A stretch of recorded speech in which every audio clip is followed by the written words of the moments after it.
YS Sharmila బాగా emotional అయ్యారు. ప్రత్యేక హోదా విషయంలో ఏపీకి అన్యాయం జరిగిందంటూ కన్నీరు పెట్టుకున్నారు.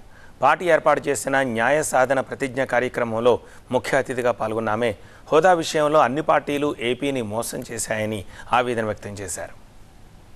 ప్రత్యేక హోదా ఈరోజు ఎంతమంది విలువనిస్తున్నారు? ప్రత్యేక హోదా గురించి ఎంతమంది పట్టించుకుంటున్నారు? ప్రత్యేక హోదా గురించి అసలు ప్రత్యేక హోదా మన రాష్ట్రానికి వచ్చునుంటే ఈ పాటికి ఎక్కడుండును మన రాష్ట్రం?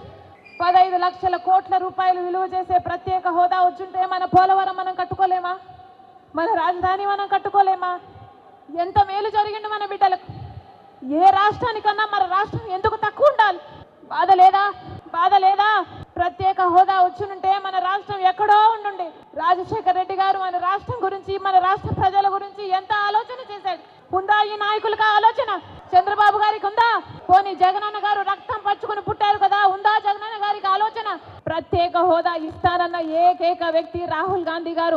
సంతానలేమి సమస్యతో బాధపడుతున్నారా? చింతించకండి. సుమారు 90,000 జంటలకు ఆనందం నింపింది ఓఎస్ఎస్ ఫర్టిలిటీ. ఈ రోజే 7825893600 కి కాల్ చేయండి. సంతానోత్పత్తి చికిత్సపై భారీ డిస్కౌంట్లు పొందండి. గుడ్ న్యూస్ చెప్పండి.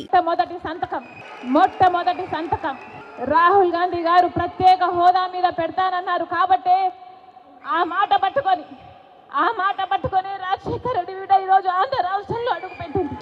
ప్రత్యేక హోదా లేకపోతే ఆంధ్ర రాష్ట్రానికి భవిష్యత్తే లేదు. ప్రత్యేక హోదా లేకపోతే ఆంధ్ర రాష్ట్రం అభివృద్ధి చెందదు అని 10 సంవత్సరాలుగా చూసామా లేదా?